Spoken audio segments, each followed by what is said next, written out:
All right. Hey, everyone. This is Caitlin. And this is Lacey. And this is Women in the Trailer Industry.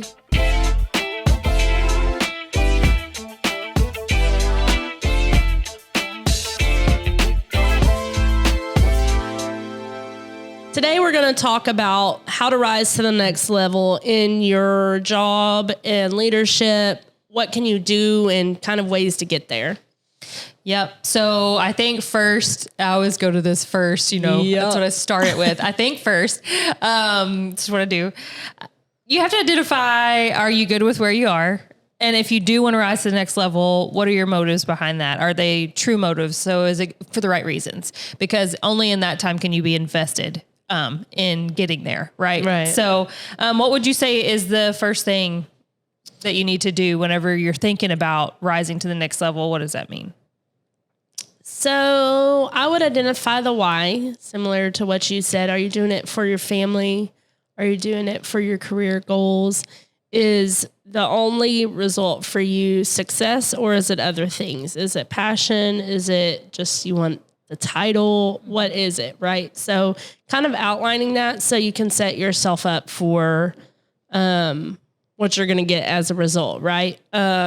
Because in companies, just say big or small, the organization may look different. So is the success the title, or is it just making sure your life's work is being fulfilled through what you're doing? Right. And not necessarily maybe climbing the ladder. So really identifying the why of what you're doing it and why you're doing it, or it could just be more money, right? And so that may land you in different jobs than the one you are now. But really identifying that and then moving into, what steps are you going to do to get there? So what are some of those steps? I think that one of the steps is, find resources. First of all, identify what is that next level. Is it manager? Is it a C-level position? Wherever you are, wherever you find yourself, what is that next level? And so that you can identify what you're going to need to get there. And then use the resources that are all over the place, right? To be able to prepare yourself to have the skills and be equipped for that position, should it open up. So is it books? Is it a mentor group? There's all kinds of seminars on leadership. Yep. And so also don't feel like when you are trying to rise to that next level that you have to know all the things. Yes. I will also say that where I'm at today, I went through a lot of trials and tribulations before that. And sometimes I'm like, well, I'm kind of lucky kind of how it panned out, right? But, I invested a lot of time and money into my own learning, into my own experiences of owning my own business and doing things. And then just kind of a lot of late nights and hard work like you're familiar with. And just really putting in that time, and was fortunate enough to get to that next level, So don't go into it thinking also you have to know all the things to make sure that you get that position. Right. Even if you're going for positions that you're applying for, everywhere says you don't have to be 100% qualified. Right. I think the stats is a man applying for a position, he's only 60% qualified, or when a woman applies, she's 95%, because we have this need, I suppose, to feel like we have to have all the fitments. And maybe it is asking for a degree, and maybe you don't have one. Apply anyways. You know, you never know when your experience can result in that same education application. So. Absolutely. Yeah. And I'd say for me too, going into, for me, rising to the next level, which was going from, director of e-commerce into a role where I was over, and supervising all of revenue generating things in our company. What does that mean? So there was a lot of different things that I wasn't going to walk into it and be great at or know all the things. So what I had to make sure is that I had all the right tools in my toolbox to be able to learn and to add to my teams. So what were those tools? It was just knowing which resources I can use, to know how to research, to know like how to identify what the need is so that I can find a solution for that need. It didn't mean that I had to walk into the job and be, 15 years of sales experience and the number one salesperson in all of America. No, it doesn't mean that. It means that you just have to have the right tools to know how to identify what the issues are and really be a problem solver at that point. And really it just depends on what you're stepping into, what you're going to need. But like you said, it doesn't mean that you have to go in completely qualified for that. You just have to have the right tools to be able to make it successful and learn. And what you said actually makes a good point. Also, part of the identifying part is make sure what you're going for is actually what you want. Yes. Because let's say you are a salesperson, you're one of the top salesperson. That doesn't necessarily equate to saying you want to be the sales manager, because with that transition may also come loss of pay because commission rocks, changes. Right? Yeah. And then really, are you good at managing people? I mean, we've had scenarios in the past where we've had great salespeople and they're not also the best maybe managers of salespeople. Right. You have to have a certain vibe. And so, obviously you can fail by trying, right? Yeah. If that's something you think you want, of course, attempt it, try to figure out if that's what you want and what you want for long term. So definitely don't discount the trying. But just make sure that's what you want, because just because you're the best at something also doesn't mean you're the best at. Usually when you go up, you're leading people. And so that's entirely different from your job, which sometimes we like doing. Right? Yeah. I mean, that's a great example too, because even in that, if you're the great salesperson, you're used to getting the praise, you're used to getting, the great job, man. And the money that reflects that too, because you're selling. When you step into a manager role, it's just funny because the higher up in a company you go, the less that you're acknowledged for the good things that you do. And you have to be okay with that, because really what you're there is to grow your business or grow the business.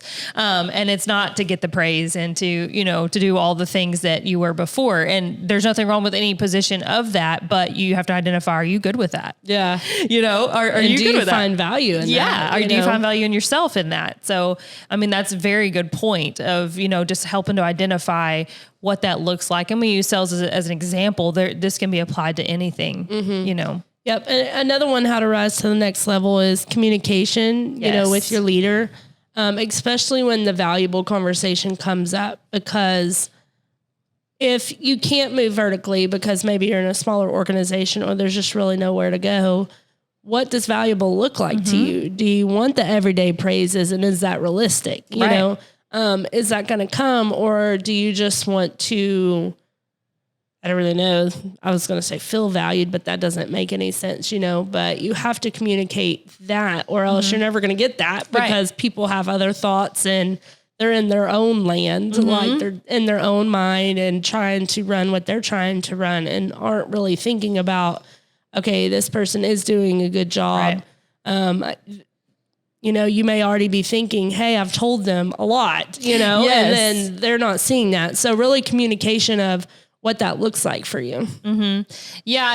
And when you're also communicating, you can really just lay it on the table so that your higher up or your manager, whoever that is, knows that if there ever is a spot that comes available, you want that. You're going to go after that. And so they can already know that kind of, and be thinking of that whenever they're thinking of expanding what seats to fill and expanding, departments and how is that going to look? Okay, well, I already know that this person is interested in it, and do they have the skills, and where can they fit? And so it gives your manager something to think about, especially if you are communicating with them and letting them know, like, hey, I know we don't have anything right now. I'm going to keep working and poise myself to be in a good position for if you do open something up, I'm here and ready. Right. And so I think that's a really good thing about communicating, that is your want. And sometimes companies are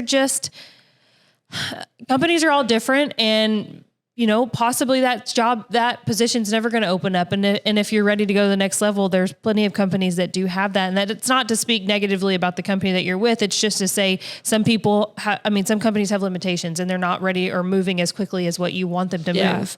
And there's nothing wrong with at that point knowing, okay, well, I want to lead and I want to be next level and I have these skills, seek it, Yeah, for sure. And, another great, I guess topic is really networking groups and mentorship groups. For me, I felt like once even the self-education and things like that, once I got in those groups and started learning and building with the books, those are kind of like integrated networking groups, but really getting to know people within the industry too. I mean, Tyler always says like, we know a lot of people now. Yeah. So if anything ever happened, then we have options because we have built the experience and we do know the people in the industry, and really those people can help you rise to the next level. I mean, if you are looking for another job, I see so many times when people post on LinkedIn and then they get swiped up in a hot minute because someone knows that they know the industry. Right. They know their character versus someone who can just interview and they know nothing about them. Right. So that referral will get you more of a shoe in on those jobs than maybe just not knowing anybody. So definitely networking within those industries, getting some fillers out. And it doesn't even have to be paid. I mean, if you do a little research, you could probably insert yourself into some networking groups online and LinkedIn and things like that to really try to get involved in those. Yeah. I mean, also a great one is trade shows. I mean, NATDA for the trailer industry is a great networking experience. And if you are lucky enough to go with your company and you want to rise to the next level, even within that company, having resources where you like, hey, I know this guy from here and he can help us do this or this. I mean, you're providing your company resources. So you're already taking the steps to be that next level employee. And then also that two ways, it helps your company. And then also if your company is not growing anymore, you're helping yourself to have networking, knowing these people and relationship building so that you can move in a different direction. Absolutely. The next one I have is, self-awareness. So just really listening to what people are saying and what they're actually saying, which goes back to a previous podcast on words, because what they're saying could have a lot of underlying truths to it, we should have said this in the other one, but, is someone else telling them different from what you're telling them. So then they're confused because they think, let's just say blame is being put on them, but it's not at all, but someone else is telling them it is, so that's not the intention, but just really listen to what people are saying. And then also to speak slowly and intently. So, that's definitely a learned skill where you just want to pop off and pop back on people when they say, I'm just going to say stupid stuff or, not, fully rounded thoughts, but really just listening and then speaking the best thoughts you have. Yeah, not being too reactive, thinking about what you're saying before you say it. All those things are good qualities that really just prop you up and make you, it shows that you want and can have the characteristics and qualities that you need to move on to this next level. So really, I think that was all that we had today. You want to give just a quick recap? Yeah. So, maybe, today we talked about how to rise to the next level, and a few of the tips were really just to make sure words matter, communicate with those around you, really find your value, and what you want to do by going to that next level. Joining networking groups, mentor groups, even reading books to get you there. And then, feel free to fail and try again, nothing's perfect. And then also coming up at the end of August is NATDA. What is that? North American Trailer Dealer Association. When is it? It is August 29th through the 31st. Where is it? Nashville, heart of, is it Music City? I have no idea. I think it is Music so. City. It is the Music City Conference Center. Yes. So we're super excited about going there. We are going to have the Women in the Trailer Industry Committee this year. And that's super exciting. And we will talk about that at a later podcast because I didn't bring the mission with us, but we identified that. We have a full episode to talk to you guys about what this means and what it's going to provide for everybody to be able to have opportunity. Absolutely. And so also we'll have the podcast lounge and we'll have us with Women in the Trailer Industry and then Juan with Full Send. And we'll be live podcasting the whole show. So feel free to come join us. Yeah, we can't wait to see you guys there. Don't forget to like and subscribe our podcast. Follow us anywhere you stream. And don't forget to follow Juan at Full Send. Like Caitlin said, he'll be there at NATDA with us, rocking along and live streaming our podcast. So we can't wait to see you guys there. Awesome. Bye. Bye.